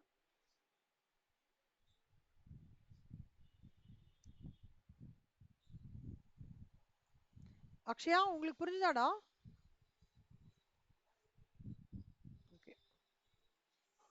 இன்னொரு வாட்டி எக்ஸ்பிளைன் பண்றேன் பாருங்க கண்ணா.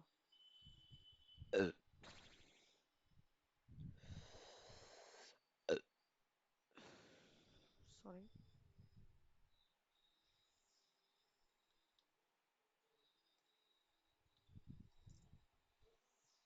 ஃபர்ஸ்ட் அசெசிபிள் வேல்யூ எவ்வளோடா இம்போர்ட் பண்ணியிருக்கான்? 12,62,000 போர்ட்ல எடுத்துட்டு வந்துடுறோம். கஸ்டம்ஸ் அங்க 1,26,250 ரூபா பே பண்ணுங்க அப்படின்னு கஸ்டம் 10%. சோஷியல் வெல்ஃபேர் சர்சார்ஜும் வந்துடும். அப்போ ஆக்சுவலாக அந்த இம்போர்ட்டட் கூட்ஸோட வேல்யூ வந்து எவ்வளோ? 14,375,000 ரூபா. ஓகே.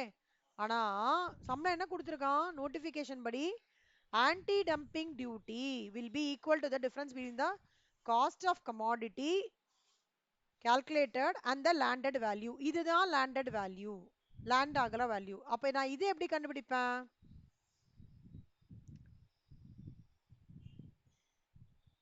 மார்க்கெட் வேல்யூ இதுதான் மார்க்கெட் வேல்யூ. கரெக்டா? மார்க்கெட் வேல்யூ எப்படி கண்டுபிடிப்பேன்? 1 கிலோக்கு 50 யூஎஸ்டிடா. இப்போ 500 கிலோக்கு எவ்வளோ இருக்கணும்? 25,000 யூஎஸ்டி. இப்போ அவனோட கன்வர்ஷன் ஒரு நாளைக்கு அந்த டைம் வந்து 70 ரூபா. அப்போ இவ்வளோ தானே அதோட மார்க்கெட் வேல்யூ? 17,50,000 லட்சம் ரூபாடா.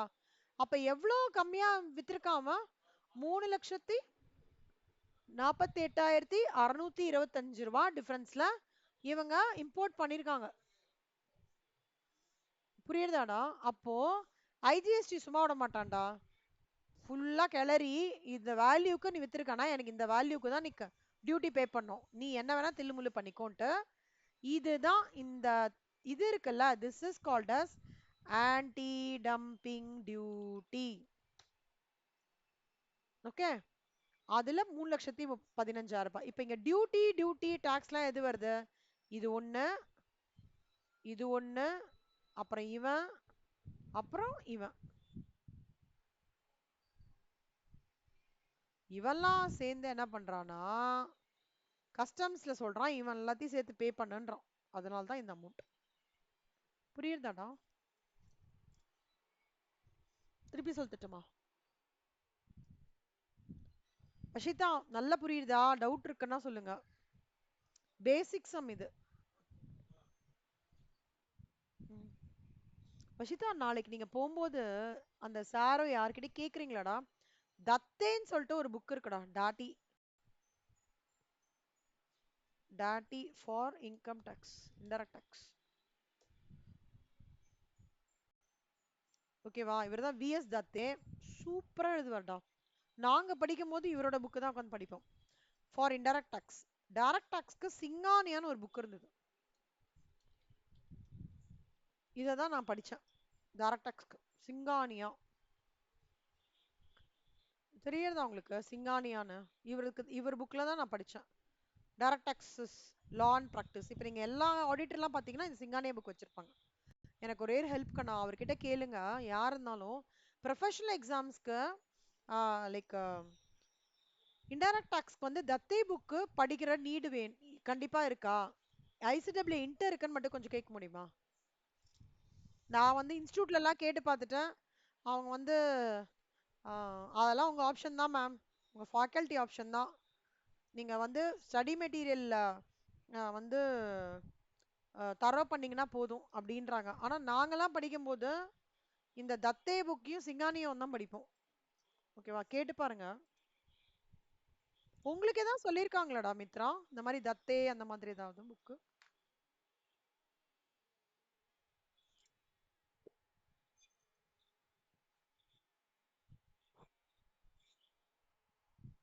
அதுதான் எனக்கு கிட்ட இன்ஸ்டியூட்லயும் அதான் சொன்னாங்க.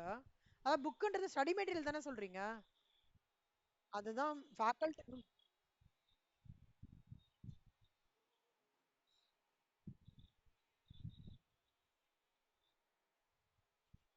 அப்படியா? ஓகே.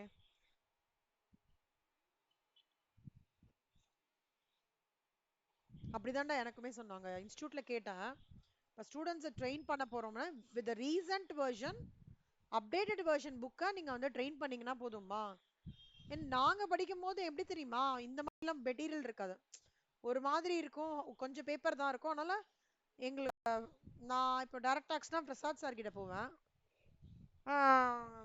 இன்டைரக்ட் டாக்ஸ் கிட்ட வந்து தத்தை புக்கை வச்சு தான் எனக்கு நான் படிச்சதே, செல்ஃபா படிச்சதே தத்தை புக் வச்சு. ப்ளஸ் ஒருத்தர் வந்து கைட் பண்ணாரு. அந்த மாதிரி ஒரு வேலை இது இருக்கான்னு கேட்கறதுக்கு தான். ஓகேடா, அப்பனா நீங்க ஜஸ்ட் கேட்டு பாருங்க செல்லம், இல்லைன்னா பரவாயில்ல. நான் நான் வந்து இன்ஸ்டியூட் வரைக்கும் 2022 சிலபஸ் பொறுத்த வரைக்கும் ஸ்டிக் டு ஸ்டடி மெட்டீரியல் தான் சொன்னாங்க. இந்த சம் புரிஞ்சுதாடா அஷிதா? நல்லா புரிஞ்சுதா அஷிதா? நல்லா புரிஞ்சுதா? இந்த ஒர்க்கிங்லாம் புரிஞ்சுதா? Market value, landed value. Akshaya உங்களுக்குண்ணா இந்த சம் வரும்டா. ஒன்று டிசம்பர்ல எடுத்துட்டு வருவான், இல்ல ஜூன்ல கேட்பான். ஆன்டி டம்பிங் டியூட்டி ரொம்ப important concept. Sorry, type one problem. இப்போ நெக்ஸ்ட்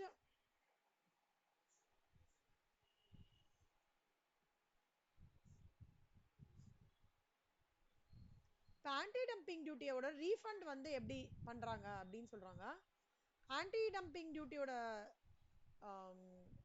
ரீஃபண்டுக்கு என்ன பண்ணணும்னா, இம்போர்ட்டர் வந்து அப்ளிகேஷன் எழுதி கொடுக்கணும்டா. ஓகேவா?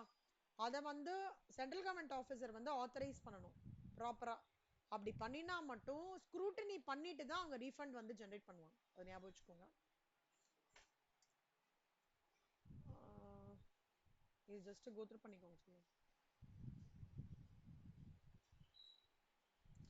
Next, coming to the part of apart from these additional duty, countervailing duty or special additional duty is also applicable on certain goods. Duties these duties are subsumed in the GST. However, these duties are still applicable in case of goods which are outside the எதுனா இன்னும் வந்து இந்த special additional டியூட்டிலாம் alcoholic லிக்கர்லாம் இருக்குடா. தோ வந்து இதெல்லாம் GST purview இல்லாம இருக்கலாம். ஓகேவா கண்ணா?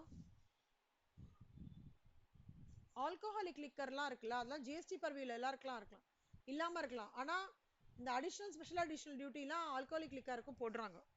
ஓகேவா? இந்த மாதிரி ரோஸ் பாக்ஸஸ் இருக்குல்ல உங்களோட மெட்டீரியல்ல, எந்த மெட்டீரியல் இருந்தாலும் okay, financial accounts, cost accounting, இந்த ரோஸ் பாக்ஸஸ்ல இருக்கிறத நல்லா படிச்சுக்கோங்க. இந்த ரோஸ் பாக்ஸ் கவர் பண்ணதுல export duty, export duty ன்றது வந்து no duty is payable on export. The government has imposed export duty on certain goods like leather goods, ferrous waste, scrap, snake skins. நீங்க இந்த snake ஸ்கின்லாம் பாத்தீங்கன்னா தாய்லாந்துல இருந்து இது பண்ணின்னு வருவாங்கடா, பதுக்கி எடுத்துட்டு வருவாங்க இல்லீகலா. ஸ்னேக் ஸ்கின், அந்த டாட்டாய்ஸ் அதெல்லாம். ஆனா இது டியூட்டி இஸ் நாட், ஆனா இதுல மட்டும் டியூட்டி உண்டு ஓகேவா, இம்போர்ட் பண்ணும்போது.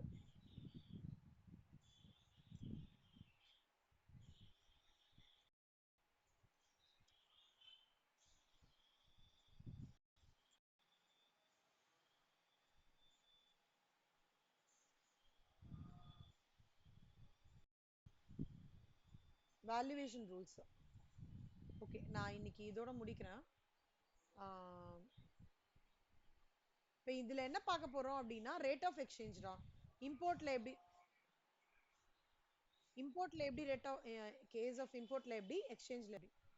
நான் வந்து நாளைக்கு இது ஸ்டார்ட் பண்ணும்போது பில் ஆஃப் என்ட்ரியோட, பில் ஆஃப் என்ட்ரி பாத்தீங்கல்ல கண்ணா, ஃபார்மேட், இம்போர்ட்டர் நேம் இருக்கும், அவர் என்ன கூட்ஸ் எடுக்க போறான்ற டீடைல்ஸ் இருக்கும். அதே மாதிரி எக்ஸ்போர்ட்டுக்கு வந்து ஷிப்பிங் பில்லுன்னு ஒரு டாக்குமெண்ட் இருக்கும் ஓகேவா, அது ரெண்டும் அதை பத்தி நான் எக்ஸாம்பிள்ஸோட எக்ஸ்பிளைன் பண்றேன் சரியா. இதுதான் அது ஃபார்மேட் கண்ணா. 7 மார்க்ஸ் சம் இது உங்களுக்கு ஞாபகம் வச்சுக்கோங்க. இல்ல சாரி, 14 மார்க்ஸ் சம் இது. இந்த ஃபார்மேட் மித்ரா, அக்ஷயா, வஷிதா, இந்த ஃபார்மேட்டை உங்க நோட்ல எழுதிக்கோங்க கண்ணா, நாளை கிளாஸ் வரதுக்கு முன்னாடி ஓகேவா. How are you very good in by hearting Mitra?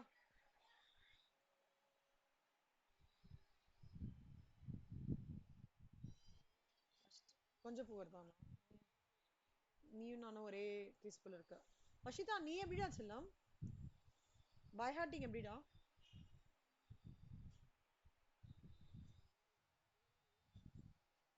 Super.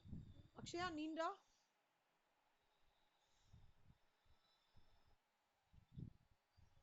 எனக்கு ஒண்ணு பண்றீங்களா, இதை எழுதுங்க. Since Vashitha and Akshaya's time till June எழுதிக்கோங்க. ஆனா ரெண்டு பேரும் எப்படியாவது மனசுலாக்கிட்டு இருக்கடா நல்லா. மித்ரா ஒரு 3-4 வாட்டி எழுதி படிச்சலாம். சொல்லுடா. தோ 10th.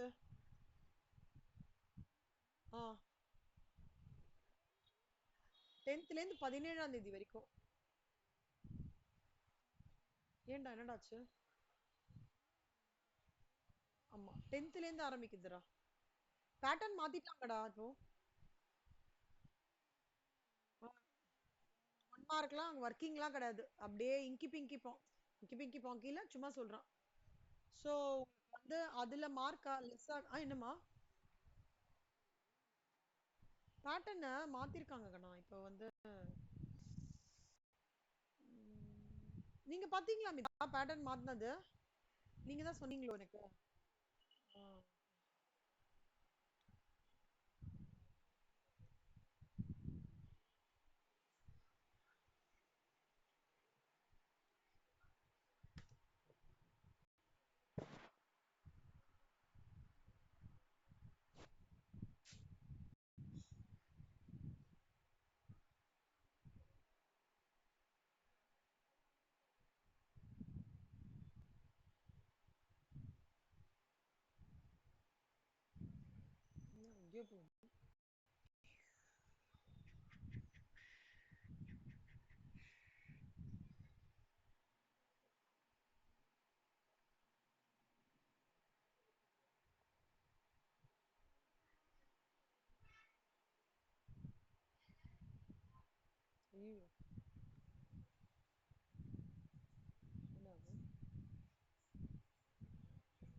ஓகே, என்னோட ஸ்டூடெண்டோடது இப்போ சொல்லமா. இப்போ வந்து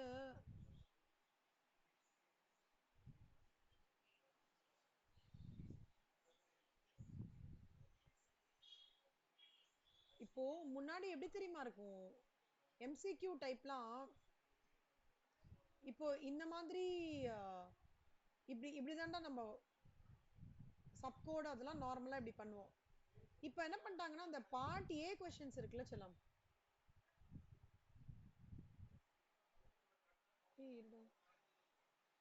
கரெக்ட் தானடா மித்ரா? நான் பாக்குறேன். Correct correct.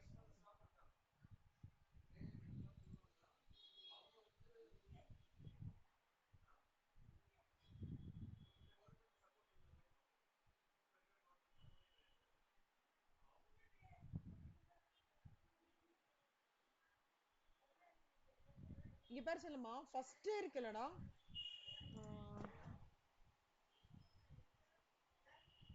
இந்த 1 to 15 கொஸ்டின்ஸ் எம்சிக்யூஸ் இருக்கு தெரியுமா செல்லம்?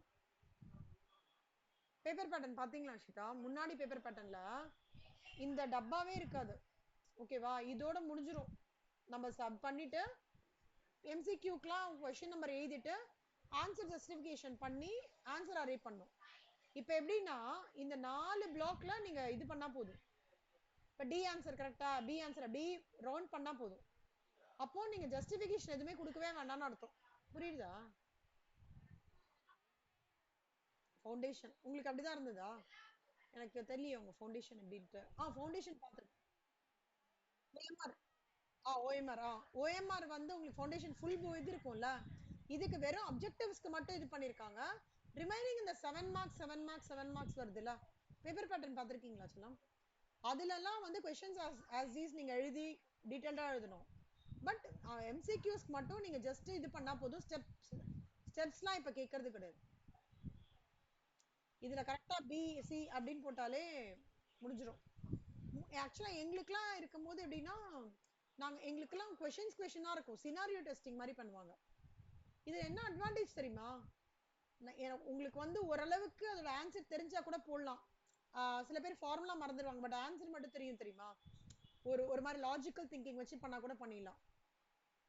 ஸோ இது வந்து கெயினும் இருக்கு.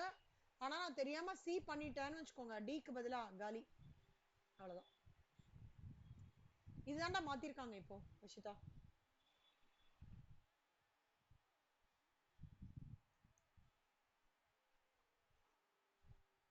பண்ணலாம் பண்ணலாம். கரெக்ட்.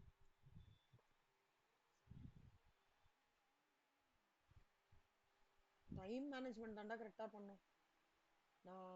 எனக்கு இன்டர்ல எப்பவுமே நான் 100 மார்க்குக்கு அட்டனே பண்ண முடியாது. டே பேப்பர் லெங்க்தியா இருக்கும் எனக்கு.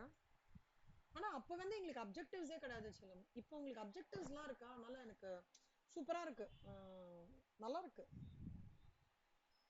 அதே மாதிரி நான் ப்ரோக்ராமபிள் நான் சயின்டிபிக் என்னமா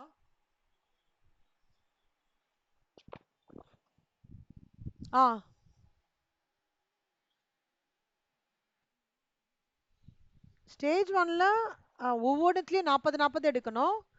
ஸ்டேஜ் 1ல 200 எடுக்கணும். அதே மாதிரி ஸ்டேஜ் 2ல 40 டோட்டலா 200. நீங்க 15 டார்கெட் பண்ணுங்கடா. மினிமம் 50யாவது நம்ம வாங்கணும்னு டார்கெட் பண்ணுங்க. நீங்க 2 பேர்லாம் ரேங்க்லாம் ட்ரை பண்ணும். நீங்க மித்ரா ஆனா ஒரு ஸ்டேஜ் தான் எழுதுறீங்களா செல்லம்? ஒருவேளை 2 ஸ்டேஜ்லாம் எழுதுறீங்கன்னா ரேங்க் ட்ரை பண்ணுங்க. நீங்கலாம் வந்து பாசிங்லாம் கிடையாது, ரேங்க் தான் ட்ரை பண்ணும். ஓகேவா? அதே மாதிரி நான் ப்ரோக்ராமபிள் நான் சயின்டிஃபிக் கால்குலேட்டர் யூஸ் பண்ண சொல்லியிருக்காங்க. டிரான்ஸ்பரண்ட் வாட்டர் பாட்டிலாம், wrist watch,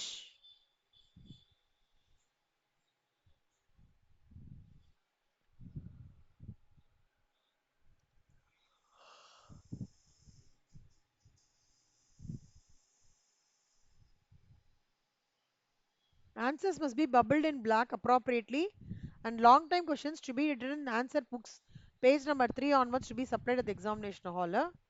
All long time questions must be written on both sides of the paper. No page should be left blank in between the answers. Only when the candidate writes on both the sides of the pages. ஓகேவா கண்ணா? So அவங்க அந்த answer book ஆரம்பிக்கிறதே நீங்க அந்த அடுத்த set of இது இருக்கும் இல்லையா நம்மளுக்கு 7 மார்க்ஸ், அதுதான் இருக்கும். ஜஸ்ட் நீங்க பிளாக் பண்ணாதான் போதும். ஆக்சுவலா அந்த வாட்டி பாஸ் பர்சன்டேஜ் ஜாஸ்தியா இருக்கும்னு நினைக்கிறேன் செல்லமா.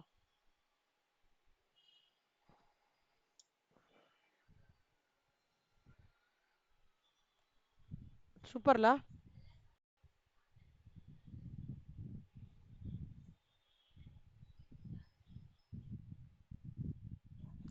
சூப்பரா கிளியர் பண்ணிடுவீங்க, கவலையே படாதீங்க. நான் வந்து இது எடுத்திருக்கேன், electives பிசினஸ் வேல்யூவேஷன். 11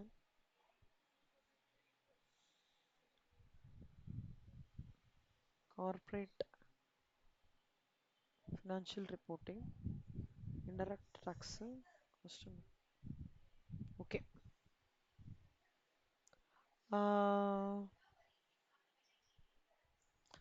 ஓகேடா.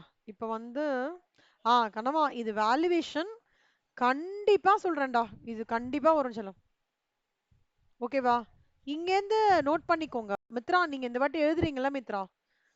இது உங்க நோட்ல எழுதிக்கோங்க. இதெல்லாம் நான் நெக்ஸ்ட் கிளாஸ்ல எக்ஸ்பிளைன் பண்ண போறேன். இதை நோட் பண்ணிக்கோங்க. இது ஃபுல்லா நோட் பண்ணிட்டு எப்படியாவது மனசுல ஆக்குற மாதிரி பாருங்க செல்லமா. ஏன்னா அதுதான் பேஸ். நம்ம போடுற அடுத்த இல்லஸ்ட்ரேஷன்ஸ் 3, 4, 5 எல்லாத்துக்குமே அதான் பேஸ். இப்போ எவ்வளவு தெரியுமா அதுல இல்லஸ்ட்ரேஷன்ஸ்? இல்லஸ்ட்ரேஷன்ஸ் 7 வரைக்கும் அதான்டா பேஸ். 7 அடுத்த வர சம்ஸ்க்கும் அதான் பேஸ். மேஜர் ப்ராப்ளம்ஸ்லாம்.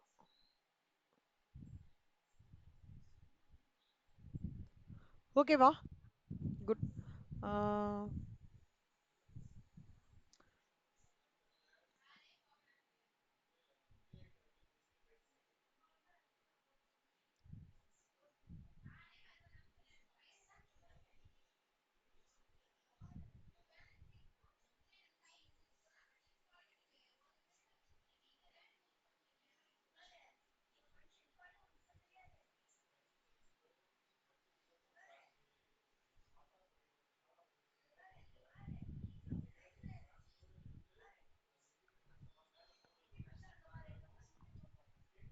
சலாம் இதெல்லாம் நீங்க போடலாம்டா. இல்லஸ்ட்ரேஷன் 8 ட்ரை பண்ணி பாக்குறீங்களாடா கண்ணா? இல்லஸ்ட்ரேஷன் 8 ட்ரை பண்ணி பாக்குறீங்களா மித்ரா, அஷிதா, அக்ஷயா? குட்டி சம். இல்லஸ்ட்ரேஷன் 8 மட்டும். பேஜ் நம்பர் இது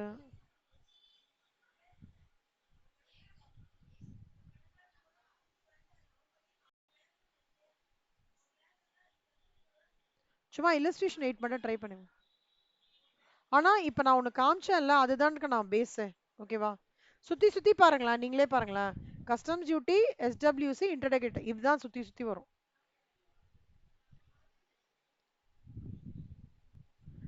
ஒரே ஒரு ஃபார்மேட் இட் வில். என்னமா?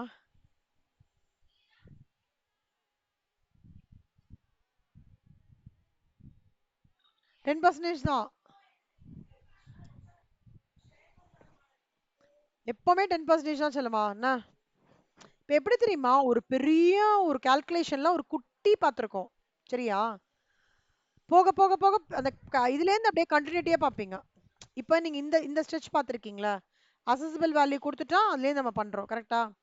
இதுக்கு முன்னாடி இருக்கிற ஒரு வேல்யூவேஷனும் நீங்க பார்ப்பீங்க. அதுதான் அந்த பெரிய சார்ட். நான் 2 சம் சொல்லி தரேன் மித்ரா. நீங்க வேணா பாருங்களேன். அந்த 2 சம் வச்சு ஒரு 10 சம் நீங்களே ஒர்க் அவுட் பண்ணிடுவீங்க. ஓகேவா? ஓகே சலம். ஆ, இது ட்ரை பண்ணி பாக்குறீங்களா? சால்வ்டு கேஸ் 1 ட்ரை பண்ணி பாக்குறீங்களா மித்ரா, வஷிதா, அக்ஷயா? நான் இப்ப சொல்லி கொடுத்ததுடா சால்வ்டு கேஸ் 1. சொல்லுங்க வஷிதா, சொல்லுங்க கண்ணா.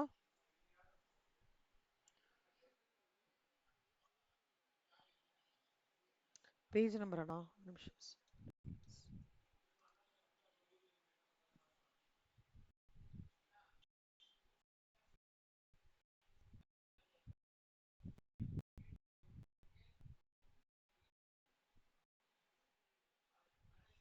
செல்லம் பேஜ் நம்பர் 276 கண்ணா. எந்துல 276 செல்லம்? இங்க பாருடா. ஓகேவா? Illustration 8 page number 276. இது போட்டு பாக்குறீங்களா? ஐயோ சாரி சாரி சாரி.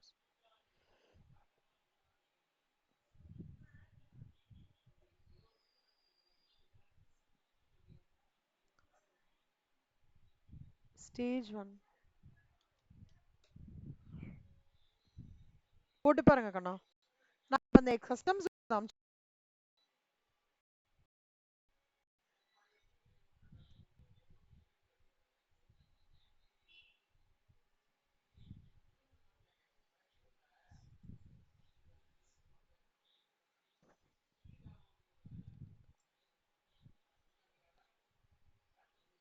அமுச்சு விட்றேன்டா. ஏய் ஒரே நிமிஷம் நீங்க லைன்லயே இருங்கடா, நான் அப்பவே அமுச்சு விட்ருவேன். சாய்ராம்.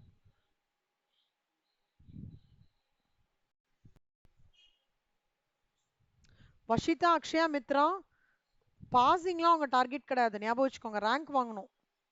ஓகேவா? என்ன டைப் ஆஃப் சப்போர்ட் கேளுங்க, நான் கண்டிப்பா பண்றேன். ஓகே, ஆனா நான் சொல்லித்தரத ஒரு வாட்டி கண்டிப்பா போட்டு பாத்துருங்க. ஃபர்ஸ்ட் பிராக்டிஸ், மெட்டீரியல் பிராக்டிஸ் பண்ணாலே மோர் தென் எனஃப்டா. ஓகே, ஒரு 10 பேர்கிட்ட கேட்டேன் நான் உங்களோட நியூ சிலபஸ்க்கு. அதனால